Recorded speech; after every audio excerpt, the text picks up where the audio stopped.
Well, hello, I'm Tracey Spicer, and welcome to everyone here and to those joining us via live streaming in the regions. The title of this session tonight is Mistakes We've Made and Other Lessons in Feminism. According to the description on the website, we're going to vent cathartically about everything that's gone wrong in our lives. So make yourselves comfortable, we're going to be here for a while. When I contacted these fabulous women last week to inquire about the tone we should set for this discussion, one of them, and I'll leave it to you to guess which one it was, I don't even know what she's going to say yet. I can't believe it. suggested that panels work best when staged over a Jeroboam of Veuve Clicquot. As opposed to my boring suggestion of a cup of tea. That's why we've been swilling champagne out the back.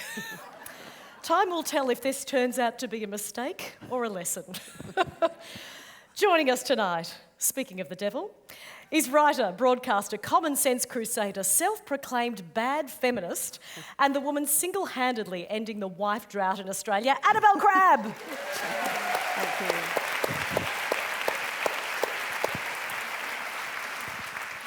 Also with us is Prince Claus Award laureate, author of Salmon, about a group of sexually liberated female friends, and activist for press freedom, Ayu Utami.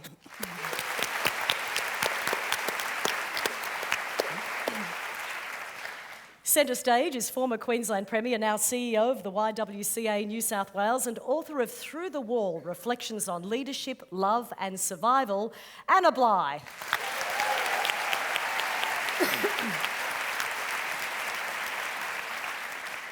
And the author of Away and Lucky Us, among many others, writer-in-residence at Wesleyan University, and terrifyingly, I have to say, because I'm frightened about what she's going to say tonight, former psychotherapist, Amy Bloom.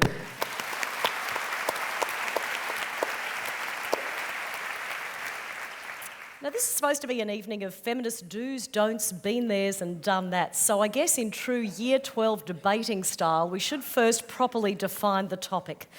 What does it mean? Can I interrupt and just say? Certainly. The other... It's happening already. The first failure is not to introduce yourself as a woman, because lots of women fail to. You are Tracey Spicer, the most fabulous woman alive. Stop it! Stop it! My life is now complete, Annabel Crabb. Thank you. What does it mean to be a feminist? Amy. Sorry. So pleased you started with Amy. I'm going to change seats. A friend of mine once said, well, of course I'm a feminist. I use a fork and knife. I think that it means that you think that people should get paid for the work that they do, that your gender should not stand in the way of your opportunities unless your opportunities are very narrowly and specifically linked, for example, to your genitalia. And that one should be able to live one's life fully. And I think that actually should go for men as well as for women. I think the underlying idea is equity and fair play and opportunity. Beautifully put. Anna? I'm trying to remember who said it. Was it Rebecca West? I think it was a great... who said something like, I don't really know what being a feminist is, I just know that that's what I get called every time I refuse to be a doormat. Yes. Oh, I love it. I think being a feminist is fundamentally being someone who believes in human rights. You believe that all human beings are created equal regardless of what shape they come in. And, I've never seen it as a big deal. And I've actually been surprised in a lot of times in my life what a big deal it still seems to be. Yeah. Ayu, the definition will be similar, I imagine, but you're fighting on a very different front in Indonesia, aren't you? Yeah, I grew up, didn't know anything about feminism, so I have to grab up myself. What is the problem? But I think I realized later that being a feminist later, I know the name, is trying to always open the chance for a better life for women. And women has to be understood as part of human being, so it can open up with to a struggle to the other genders. Annabel? Well, I'm just pleased that you're asking what is a feminist and not, what isn't a feminist. And sometimes, I think it can get frustrating when the what is feminism slips into, well, what is it? Where you're kind of building this kind of gated community and checking people at the door to make sure they're wearing the right shoes, which is obviously what you do at Cannes and not, in feminism. But the only time at which this debate kind of disappoints me is when we start getting into rousing on people and, you don't qualify as a feminist. Because in my book, I reckon that feminism is about freedom and and the fight for feminist principles, back when it all started and the stakes were incredibly high, they still are, but the pursuit was of a freedom, I think, of choice for women. And I think if we start composing rules about how people use that freedom, then we defeat the original purpose. Can I ask a follow-up question on that issue of choice? Because a lot of this, some call it the third, some call it the fourth wave of feminism, is about women having choices. And a lot of these choices, a lot of old-fashioned feminists, and I'm a bit of an old-fashioned feminist, think, well, hang on, that's not a good choice. So, your book, The Wife Drought, is absolutely fantastic. But what about those women who say, well, I choose to stay at home with my children, I find that really joyful, and I don't want to go to work. That's my choice as a feminist. Well, that's fine. I have no problem with that whatsoever. And I think if you are... And look, with feminism, it's hard because there are so many women that have skin in the game. And one of the most fascinating things I find about talking to feminists, particularly older feminists who have, suffered extraordinary consequences for the risks that they have taken to achieve a better life for women who are younger than them. I look at them and I wonder how they can live with the reality of how some of their descendants, I suppose, have used those choices. And I think that the wisest among them develop the strength of character to recognise that freedom is freedom. You cannot dictate the way people who are the beneficiaries of your efforts pay you back for those efforts, because that is a new and subtle form of domination. It's not easy, right? But I think you have to keep remembering that people are individuals, even if you identify, as feminism does, with a whole group of people who just happen to have matching genitalia, in most cases. You have to think too that those people all have the capacity to behave in completely crackers ways, and that is absolutely their business. Because there was a time when they could only behave in one way. Right. And that's in fact what, freedom is freedom and choice is choice. And choice is about crackers, if that's what you want to do. But it is a very hard thing. Yeah, really hard. Well, you were quoted yesterday at the Sydney Writers' Festival saying you thought that these battles were won when you were fighting for feminism decades ago. Is it frustrating? Yeah. The context of that comment, I was on this stage yesterday and said, I started really working around women's rights and issues for women in the late 1970s, early 1980s. And, I was part of a whole group of Australian women who really, really thought it was such an exciting time where, Germaine Greer had published her book and there was lots of activity, lots of public debate, lots of arguments in people's houses and lots of debate in the workplace. And I really thought, we're going to have this fixed by about 1989. This is, by the job time well done. By the time I'm 30, it's all going to be over. And, kind of 30 years on, it's just a good lesson in how long social change takes. But on the other hand, 30 years seems like a long time in the context of my lifetime, but it's a blink of an eye in historical terms. I still think that in 200 years' time, when historical researchers look back at this moment in history, all the things we think are important, what they're going to see is the single biggest shift in human history of women out of the private domestic sphere into the public world of leadership, decision-making and work. Never happened on this scale, ever, in human history. And it's actually happening at lightning speed. And it's going to be so obvious then. right now, when you're in the middle of making that history, it seems to be going very slowly. You put that beautifully in your book. Amy, in your book, Lucky Us, which is set in the 40s and 30s, the mother of the heroine, Eva, says men need to be handled right, and a woman who can't handle her man has only herself to blame. And I love this quote from the mother. When I say men are dogs, she'd say, I'm not being insulting, I like dogs. Almost a century later, is there still this expectation that women rule the roost in the home and men are the ones who are the leaders in the workplace? How far are we past that? I don't know how far we are past that. I think people like that idea. I mean, my father used to say, absolutely, I make all the important decisions in our household. I decided when we should land at Normandy, and Delhi does everything else.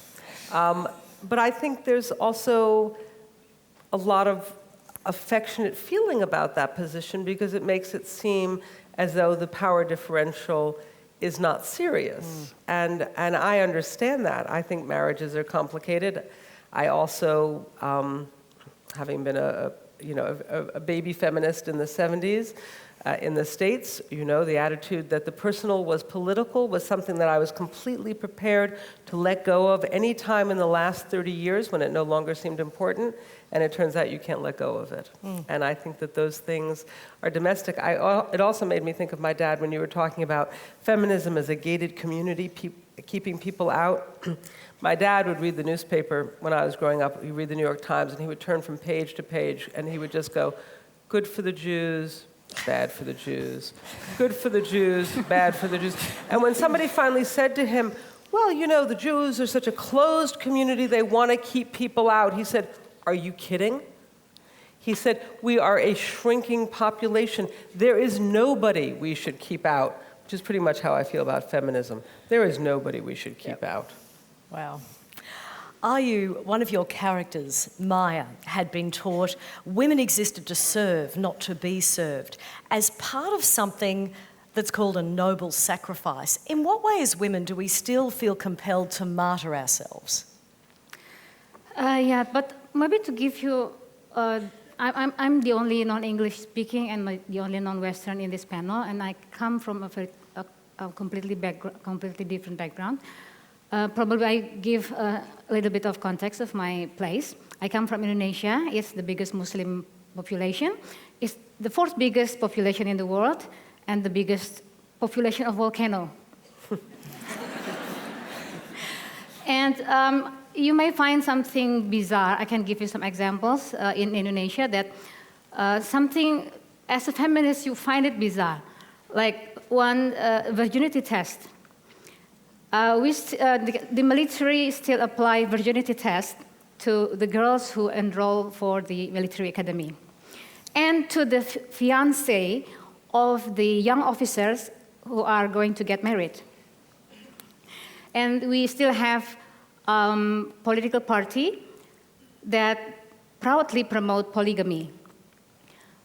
And we also have, this is during the democracy, we see a series of effort to regulate women's dress in public space.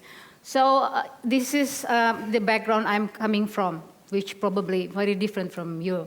But the question is probably, is this problem so distant to you? Probably not, it's coming to you too, as we have seen in Europe. And for me, the question is, sometimes I ask a question, I also ask my friends who choose, like you said, who choose to be domestified, and I kind of find the answer is kind of romantic. It's romantic to stay in the house. The job of the man is to generate money, and the duty of the woman is to spend money. But of course, this is for the affluent family. They don't see the unfortunate people. So yeah, I think you've gone through the difficult question and reached a sophisticated level, but sometimes you have to face the basic question again. And I think one of the basic questions is that, what about women feeling romantic or erotic in a relation in which she is dominated by the man? Why? How about when she chooses for that? You're right, we're at very different stages on the spectrum, but it still is the same spectrum.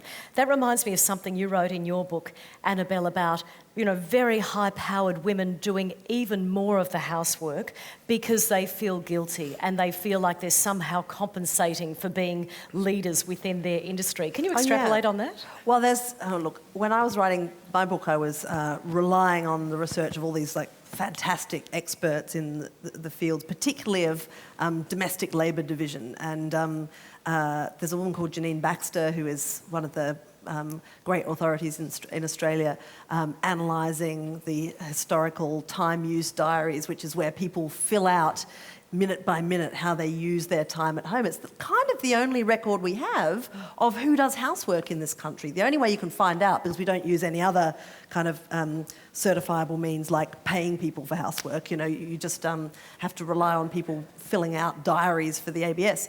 Anyway, analysing this data, Janine Baxter came up with this unbelievable pattern that is unique to Australia, as far as she could tell, which is that when you plot housework done in the home by women against share of household earnings, a neat little pattern emerges, which is that for every 1% extra of total household income earned by a woman, she will do 17 fewer minutes a week of housework. That's from a standing start, not working in the paid workforce at all.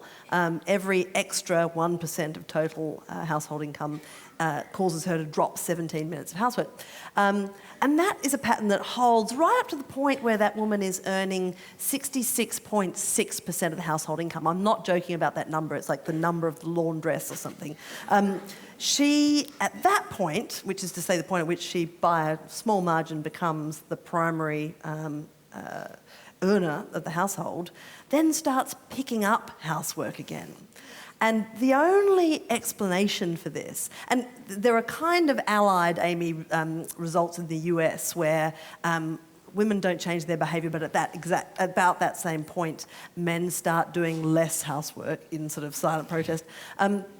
The only explanation for this weird pattern, now that she's earning heaps of money, she's doing, more vacuuming, which just sounds bonkers, but, it's a genuine pattern, is that our beliefs in this country about who will do what, particularly in a household where there's a family and kids and a man and a woman, are still very settled and quite old-fashioned, and that when a woman violates those kind of assumptions in one way by earning more money than her husband, she will compensate for them in another way by doing more housework. It's kind of fascinating and sort of frightening.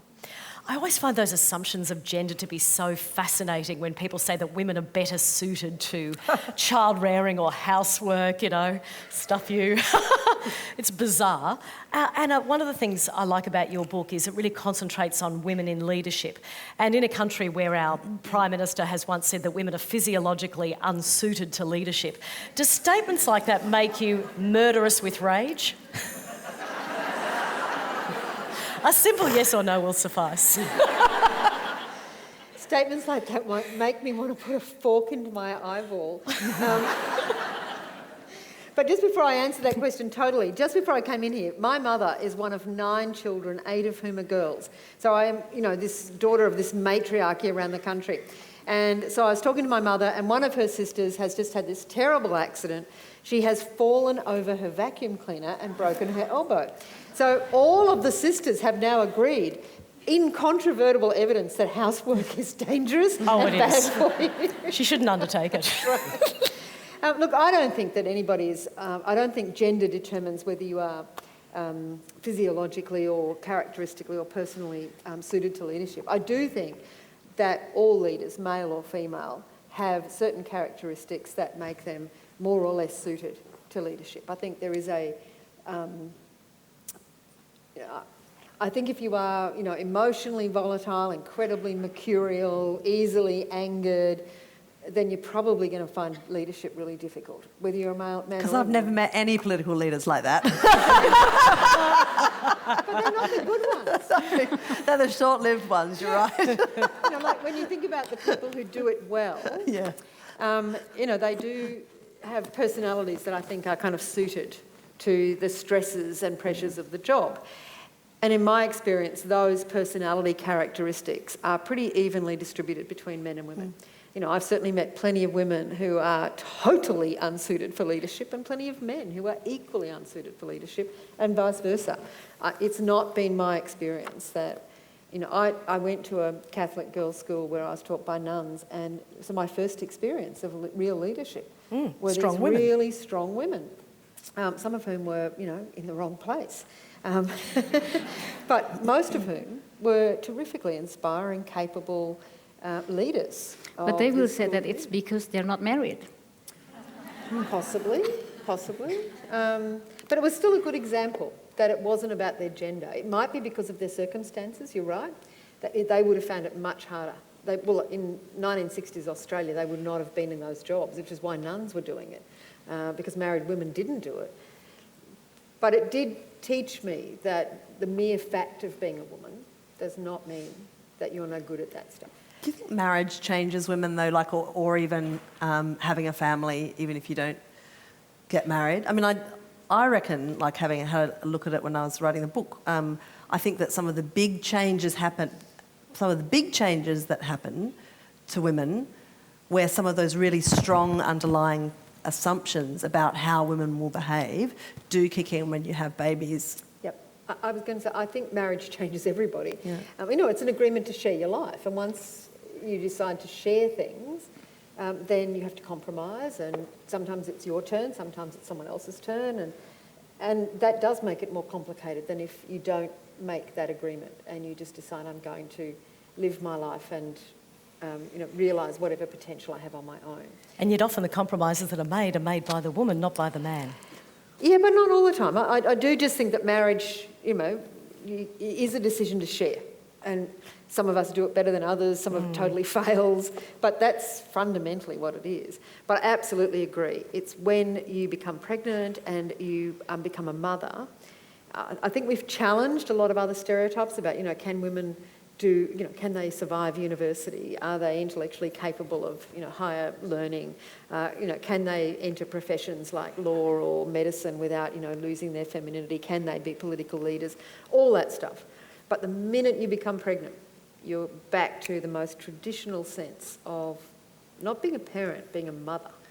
It is one of the points too where, for once, the downside of the competence equation actually is occupied by men, right? Because it's perfectly okay still to say, men, no idea how to, you know, change nappies Yep. or whatever. Like, there's a whole segment of the nappy advertising industry that is actually premised on the idea that no man knows how to work one of those Velcro tabs. Like, it's ridiculous. But it's still, weirdly enough, broadly okay to say that and to assume that men will be, you know, bad at being parents, or you're surprised when you see them at the mothers group. In fact, we still call it mothers group, which is bizarre. You know, you wonder why men don't take up, you know, paid parental leave and stuff like that. And when there's just sort of these giant signposts everywhere saying, you'll probably be bad at it, your wife is likely to be better than this than you. I think that's kind of unfair to blokes as But well. that thing about what's acceptable to say, I think is really interesting. You're right. If increasingly, it's not always the case, but increasingly, if people said the things about women in the workplace, women can't do that, they're incapable. You know, have you ever seen them, you know, try and work a photocopier? People would be outraged. But if you say, have you ever seen a man, you know, can't put the pram up, can't change a nappy? I mean, you know, I know thousands of men who are perfectly capable of that, but you can still say it. And I think it's as much because women are really reluctant to give it up. That's it. It's incredibly insulting and it's not helping any of us No. because we need fathers to be more involved in these roles for us to be more flexible as parents. Amy, can I bring you in here just to broaden this out a little bit? We're talking about, stereotypes and how damaging they are. You're a bisexual woman. You've written a lot about transgender issues. How damaging are stereotypes that put us all into these boxes? And how hard is it for a woman to live outside that kind of box, even in modern society? I think most women live outside whatever the box is. It's just that not everybody talks about it. I mean, people don't announce the intricacies of their marriage or their relationships with their children, which is perfectly understandable. But I think I also have to go back a little bit to the idea that mostly all those remarks about how adorable it is that men can't set up prams are set up because women don't want to give up that little sliver of power. I think the other reason that there is so much room for those remarks about how adorable it is that men can't put up prams is because no one gives a shit about the ability to put up a pram, Yep, I'll pay that. It's not valued. It's not particularly valued, so absolutely, ladies, you are fantastic at it. Really, it's great. Go Since do we're that. not paying for this skill, Yeah, go do that some more. you're ace at it. But I think, the label stuff, it seems to me there is a bouquet of sort of human nature. And, just like you look at those studies of housekeeping and you discover certain things, you discover when you look at human nature, there's a wide range. And they don't seem to mostly come in pink and blue carnations. They seem to be sort of variegated. And I think the reason to want to narrow that down is because, first of all, it's more efficient and it's clearer and it means you don't have to wonder. It's like our impulse. I wrote an essay a long time ago on people who were, it was actually called Hermaphrodites with Attitude.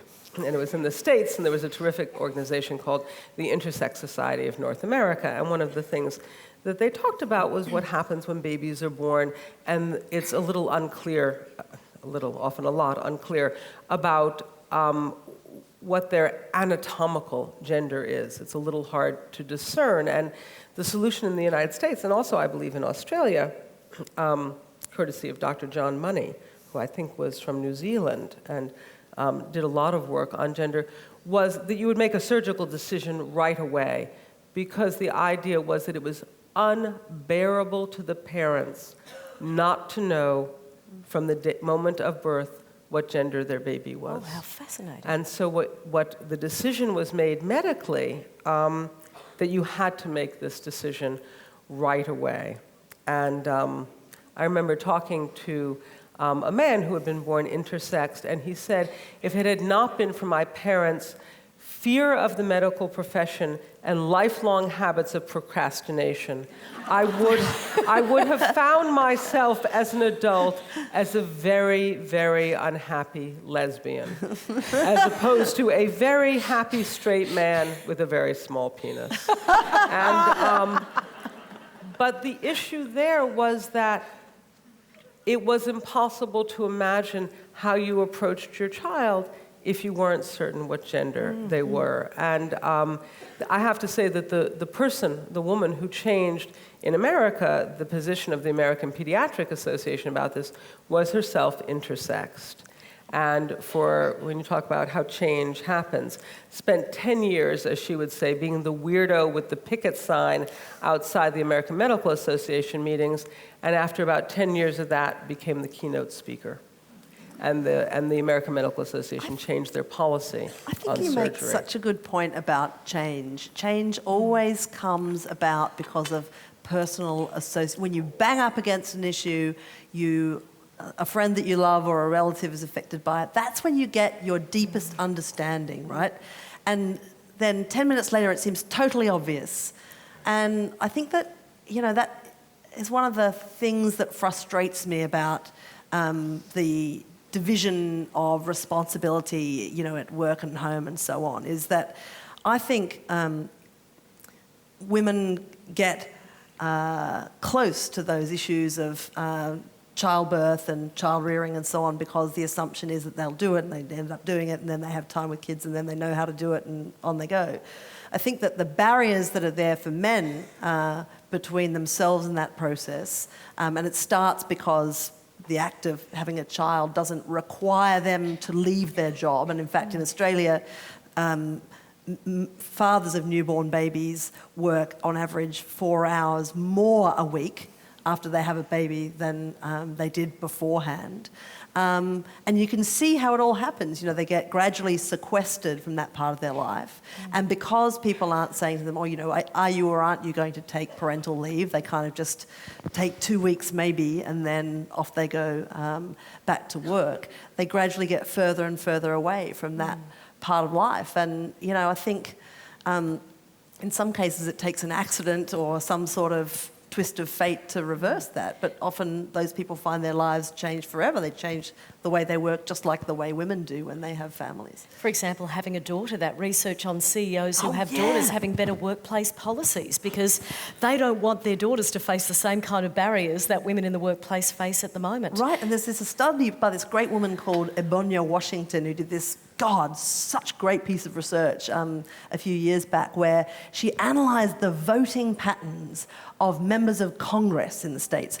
And she found that, I mean, it's sort of established that men and women members of Congress vote differently on sort of woman-related issues. But what she found was this, studying all the men and looking at how many children they had and how many of those children were daughters, she established that for every daughter that a male legislator had, it made him 25% more likely to vote like a woman on those relevant pieces of legislation. Now, if you extrapolate, and I don't propose to because it would be inappropriate, you could take the view that by now, our Prime Minister is 75% woman. Let's hope so. Brilliant point. Ayu, can I bring this to Indonesia for a second? I really enjoyed your piece comparing Adam and Eve with Rama and Sita. Now, Sita is held up as the ideal daughter, the ideal wife, the ideal mother in Indonesia, yet in the tale, she is burned to death. What does this say about how women are viewed in Indonesia and this whole idea of neurosexism there?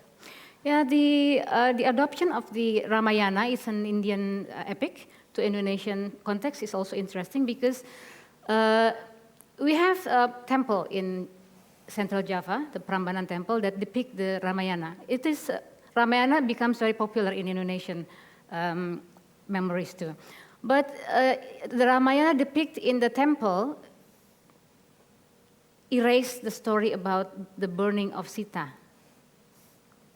So it is interesting that they don't want to put the horrible stories into the temple. Probably, if you don't know the story, it's about Rama and Sita, and Sita was kidnapped by Rama's enemy, and then for 14 years, and then to prove that she is still pure, in the story, she has to be burned alive. Which is, and still the story of Rama and Sita becomes an ideal love story. I think still in India, in Southeast Asia, and also in Indonesia. But again, I can see that sometimes Indonesians erase the part of the story that is probably horrible for them. So, but later in the modern interpretation, it is enacted again. But there are different versions what it ends. I think some of the Indian version ends with Sita disappeared, and in the Indonesian version, Sita survived the fire. But yeah, here you see the dynamics and also the sadness and the beauty. And for me, the important, again, for me, the basic question is because sometimes beauty will prevail and you forget about justice. Yeah? Romantic and beauty can make you forget about justice.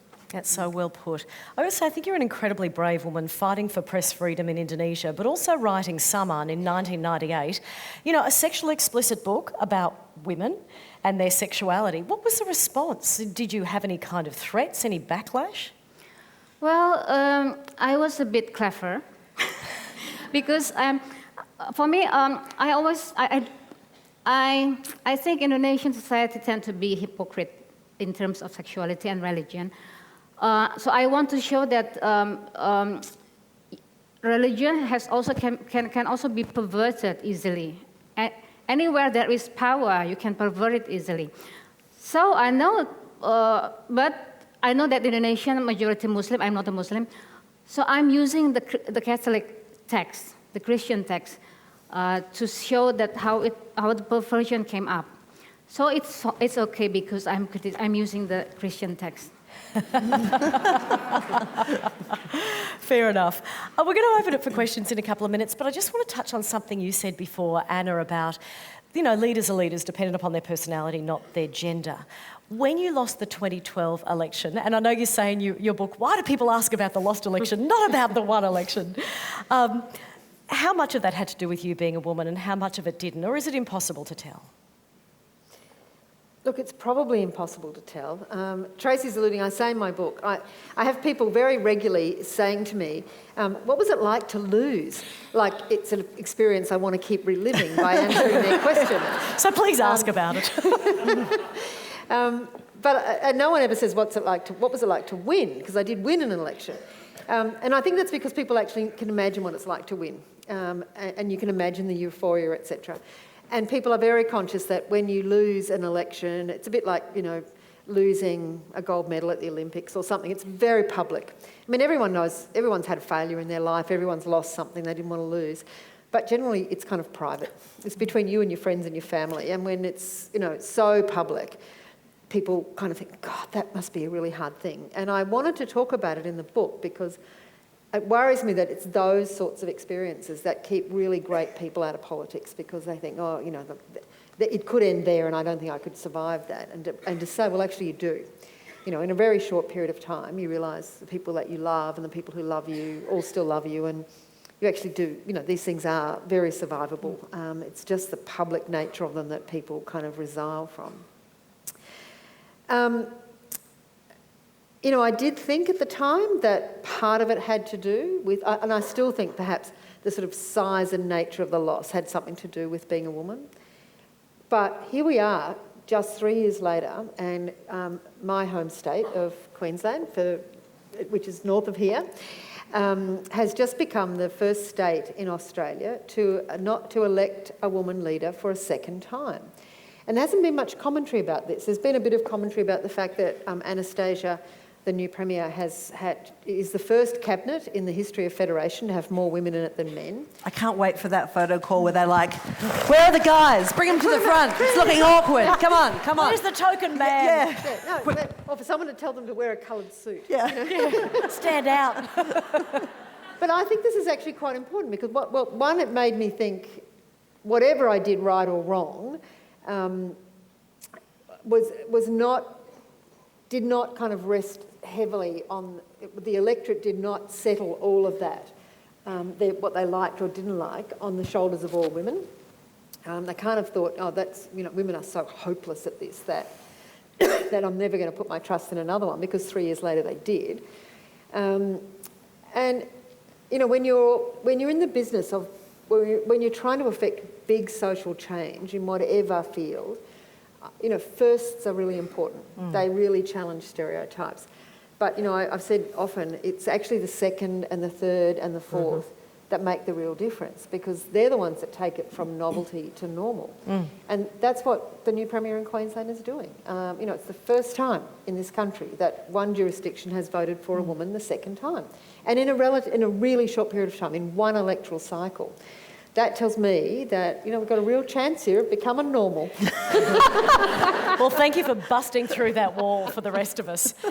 We'd like to open it for questions now for everyone here in the theatre and also those watching in the regions via live stream. So if you'd like to ask a question, please put up your hand. I believe the questions are going to come on the screen from the regions, although I haven't seen your questions there yet. So please don't be shy. Which regions are involved? Which regions are involved here? I don't know. Hello, Please contact us from the regions so we know you're there. Don't be shy. Oh, yes, thank you. There's a question down there. I think there's a microphone that might be coming to you. Oh, there's one down the corner there if you'd like to make your way down. Thank you very much. Thank you for the panel. It's been fantastic. This might seem like a trivial question, but I think it's actually quite important. I work with a lot of young women who are wonderful and talented, and a lot of them would call themselves feminists, but they keep changing their name when they get married. And I can't understand why. Can you tell me why? It drives me nuts too, but I think we're outnumbered here. Who'd like to answer that? Well, that's also my question about Western societies, because my name is Ayu Utami, but Ayu Utami is not my family name. We don't have family names. The Japanese doesn't have family names, so my sister's names like Karini Nugroho. Nugroho is not family name, so we all have our individual names, but still it doesn't show anything about feminism either or about gender. So comparing it, when you adopt your husband's name or your father's name, and you develop certain stage on gender issues. We don't have family names. We don't adopt the male's name, but still we also don't show that we are an egalitarian society. So I don't know whether names, but it's also a question for me. That's an interesting perspective. Amy? When I got married, the first time, my mother, who was a very nice woman and just an inveterate liar, said to me, oh, honey, right before the wedding, you need to go downtown and change your name. And I said, I'm not going to change my name. She said, no, you have to in New York State. It's the law. I said, that cannot be. And she said, oh, I'm absolutely sure of it. Just go down there and change your name, and then you can check the law afterwards.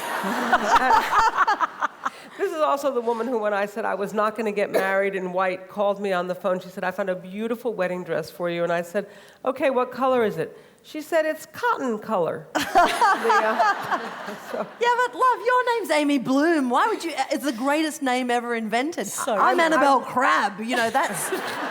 That's more of a skin in the game situation. I've hung on to the name, but my older daughter called me, and I feel a little baffled about this too. And she said, Mommy, I got to tell you, I'm going to change my name. And I said, because I'm her mother, I said, of course, honey. You said, it's not legal in New York State. That is what I should have said. Oh, I wish you could change your name, but it's not possible. And for her, it was that sense of everybody having the same last name and being part of the group. And I love the perspective that, of course, in some other countries and other cultures, it doesn't even enter into it. Yeah, that's marvellous. Anna? Oh, look, I am quite perplexed by this sort of switch back because most of the women that I knew, whether they saw themselves as feminists or not, I just come from this generation of women where it kind of, everyone stopped changing their name. And then they started amalgamating names to, give their babies surnames. Which was okay for one generation. Yeah. But then you've got double barrel on double barrel. Double barrel. And I actually think that's actually part of the problem. Yeah. That, these young women kind of saw this generation of women trying to do this, and because we didn't have this, kind of ease with names that you're talking about in Javanese culture, I think that's actually one of the kind of problems. You end up with these kind of long names. But I also, I don't get too perplexed by it. I think there are some really big, serious questions of unfinished business of gender in this country. And I do think symbols are important, and I'm not saying names are unimportant, but it's not something that I'm spending too much time sweating about. I think, for a lot of those young women, they're going to find some really big hurdles. And they may well end up regretting their choice, they may not. Yeah. But it goes back to your thing about choice. To the issue of choice. this is one of those things on which you do actually have a choice. And once women didn't. And this generation of young women are exercising their choice. And it's because they've got a choice. So, you know, good on them. I don't care. That's what you give them a choice for, you know. You know, when you were talking before, I thought, you know, for me, one of the most powerful examples of that was when Hillary Clinton, just after the terrible kind of, you know, public humiliation of her husband's affair while he was in office and, you know, awful for the whole family. And, you know, she was really pilloried for staying with him. And she said, I have fought my whole life to give women the right to choose, and I choose him. And I just thought, that's what it's about. It's powerful, you know? It was a really powerful thing that a lot of people didn't understand. But that's what the right to choose means. Yeah, can I use that? Right to choose the thing that maybe everyone else doesn't. Yeah, I'm glad you used the Hillary Clinton example because, you know, I can't believe this, but I can believe this, that we're still talking about Julia Gillard. There's a question here from Jess from Bathurst. Julia Gillard said gender played a part in her political downfall, but can you attempt to quantify/qualify this and explain to what extent gender affected her leadership? I mean, I'm glad we're still dissecting it. It's really difficult to get an answer. Annabel, it's got to be yours. I think that the person who probably summed this up most succinctly was Julia Gillard. And, like, I've never seen... I mean, you see political leaders lose office, and we know from your book, and like that passage where you talk what that experience is like is actually like one of the most powerful parts of your book. And I'm so pleased that you had the strength to talk about it because lots of people don't. Just the physical feeling of what it's like, right? So you imagine you're going through that and then you have to do a press conference where you make sense, and it's something that everyone will be like sort of analysing for generations. So no pressure at all, obviously. And, you know, everybody goes about it in different ways. You know, we saw the way Kevin Rudd went about it. And but I thought that she managed, within hours of it happening, to put exactly the right interpretation on it, which was, it explains some things, it doesn't explain everything. I've never heard a better explanation. I think that politics is complicated, people are complicated. There are aspects of what happened to Julia Gillard that are entirely gender-related, and I hope that her successors, just as happened in your state, Anna, will go on to outlive and outgrow those experiences. I hope we look back sometime in the not-too-distant future at some aspects of what happened to Julia Gillard and think, well, wasn't that a fusty, weird old time, you know? But I don't think it explains everything either. There's quite a different question here, and I'd like to hear all your opinions on it, but first of all, Ayu.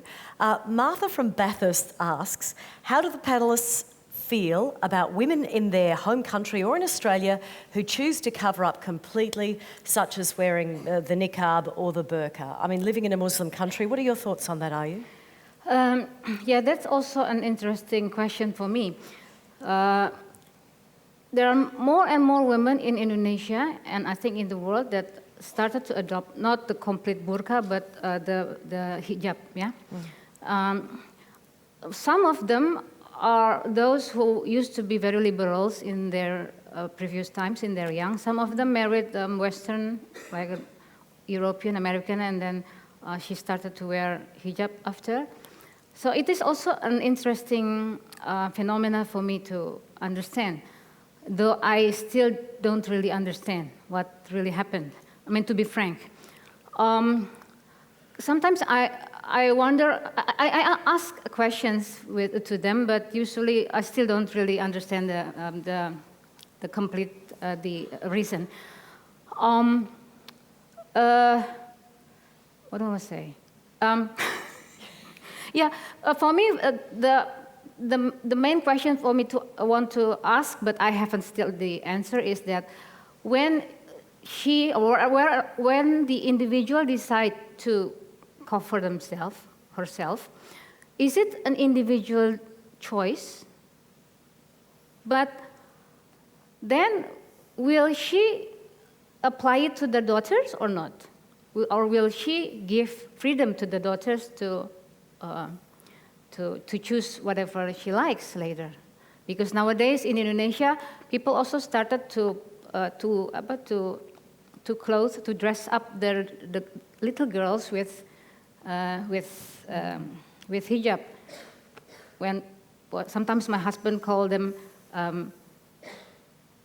baby cocoon. Because they look like a cocoon, they look cute. With the hijab, they look cute like a cocoon. But it's also a question for me, where is the limit between individual choice and then the social practice? And is it a choice or is it forced upon them? I saw you both nodding furiously Probably there. it's not forced. For what happened in Indonesia, it's not forced. It's like they choose freely to be covered. The question is whether the free choice will apply to the others or to the daughters. Well, I also think that there's sort of an underlying understanding of what the covering is for. I mean, it's not sunblock. You know, it has social meaning. And the meaning is modesty and preventing the temptation for men. I mean, I see a lot of this in the States, not just in Muslim communities, but in modern Jewish Orthodox communities and in Christian fundamentalist communities. And the underlying principles are always the same. Cover the hair, cover the body, cover the arms. And the ankles. And the ankles, so as not to present inappropriate and undesirable temptation to men, and to present yourself as modest in the world, in the eyes of men and God. And so for me, this is not, I mean, I agree that it is often not a forced choice. It is a choice that the individual makes, but I also think that one is allowed to note what the underlying principle is. You know, when an Orthodox Jewish man on an airplane says to the woman next to him, "You have to move, because I cannot sit that close to a woman to whom I am not married," which, by the way, is actually not true in Jewish law. It's just annoying. Your mother's been at that guy. But no, not actually the case. It seems to me that one is obliged to pay attention to what the underlying issue is, and it is that she should move because he is allowed to make demands on the problem of her presence and the problem of her visibility, and I don't think that one should ignore that. And sometimes it goes, I mean, it's in a deeper level, but in a superficial level, I also ask questions, because sometimes in covering their hair, they use wig. Right. Yeah, sometimes I met my friends and, "You're using wigs." Yeah, because I cannot show my hair. Yes. But it's like you're wearing clothes, it looks like breast. I'm pretty sure that wouldn't fly. But you can get barbecue aprons like that here. That's right. She's can from get you one if you Queensland. like. She's here to help. Yeah, you can take the girl out of Queensland. That's right. Everyone else in this room, by the way, is just going, "What?" But, you know, one of the things I talk about in my book, it's not that long ago that, you know, I was taught by Catholic nuns, and for the first 7 years of my early education, those nuns wore what could only, you know, something very similar to hijab. You know, full wimples, you couldn't see their hair, you couldn't see their ankles. I mean, this is on the Gold Coast in 36-degree heat. They were wearing black, and they'd have a white wimple that covered their forehead. And I remember I was about 7 or 8 years old when Vatican II meant they could wear dresses that came just above their knee and veils that disclosed the colour of their hair. We were just mesmerised as kids. Like, we didn't know they had hair under there. And the idea, you know, one of them had turned out to have red curly hair. It was like a total revelation. It humanised them. It actually made individuals of them. It made them much more like real women. But they wore that for the same kind of reasons that Amy's talking about. And its theological basis in Catholicism is, you know, not that dissimilar. Basically that, you know, your tempting presence in church and before the eyes of God was offensive. And you had to make it invisible. You had to, you know, remove the visibility of it. And again, the Adam and Eve thing. Eve is the one who's the tempter. That rotten apple. That bloody apple. Annabel? Oh, I just quickly say, I think as a species, we have a really bodgy track record of drawing accurate conclusions about women based on what they're wearing, you know? We've been really bad at it over the years, and I suspect, you know, one of the things that frustrates me about the burqa debate is that it sort of becomes about women, and the women are the ones who are getting their clothing interfered with on the street or being legislated against in some jurisdictions, right?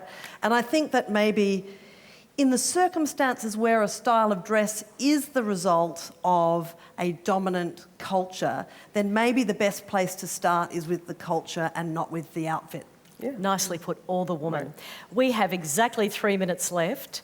I'm just going to take this question from the screen here. If you could skip forward 50 years, how do you see future feminists defining themselves? 30 seconds each. Go for it. As people. Awesome. Are you? Well, the horizon always expands. So, I mean, the question of this panel is mistake we've made. The feminists didn't make mistakes. It's just the horizon expands all the time. Oh, that is magnificently put. Can I interrupt, though? You know how sorry, I'm totally bucking the system now. I'm just going rogue. Go for it, babe. So, you know how early we're talking on, like I'm really interested in how real sort of coal-faced feminists in future generations then see the way their descendants have interpreted the fights that they fought and the gains that they made. You are that person, right? So you have really revolutionised the way women think about their sexuality in Indonesia and so on. What is your hope? Do you feel that women who have been freed by the things that you've written and the fights that you've had, do you want them to remain faithful to your ideas, or do you want them to just do whatever they like? I mean, could you be offended by choices that they make in the future? Well, I'm not God. I don't want I don't want people to be my readers to be faithful with me. But shortly, I'm always using my Christian background to criticize patriarchy, and I love it when my readers, who are Muslims or non-Christians, said that, "Thank you, you've done it to your tradition. Now it's time for me to do it with my tradition." It makes me very happy. Anna, future feminists. Look, I hope what they're doing is saying, you know, done and dusted after 50 years. But I just want to say, look, I never got the chance to say the thing I regretted the most, my biggest mistake. Yes, and I'm just going to take that moment. It was wearing overalls. Huge mistake. Really big. Why? You looked hot in the overalls. Come on. I've seen the pictures. Worse than that. At one point, I dyed them orange. But I was very young. But it was it was a huge fashion mistake. But I think it was also a mistake because when I was very young, I mistook feminism for denying my femininity. And I think there was that moment in the kind of late 70s about you couldn't be feminine and feminist. And I'm so glad I got over that. Hence the lippy tonight. Good job. Amy, biggest mistake or thoughts for future feminists, or both? I hope very much that the question of femininity and feminism don't come up at all. I hope that, people are born into a feminist world, and people identify not as feminists, but as people. And the underlying principle, again, for that is, of course you believe in equity and equality and an integrated society, and it will be so far advanced we don't even have to mention it. Perfect point to wrap up on. I have to apologise profusely for those of you who put your hands up. I'm so sorry. I really wanted to give an opportunity to those who are watching the live stream to ask a question who didn't have the privilege of being here. Thank you so much for coming. Thank you so much to the Sydney Festival for organising 4 such incredible women whose names all start with A. I mean, that is really quite remarkable. So I'm a complete fraud here. Would you please welcome Annabel, Ayu, Anna and Amy?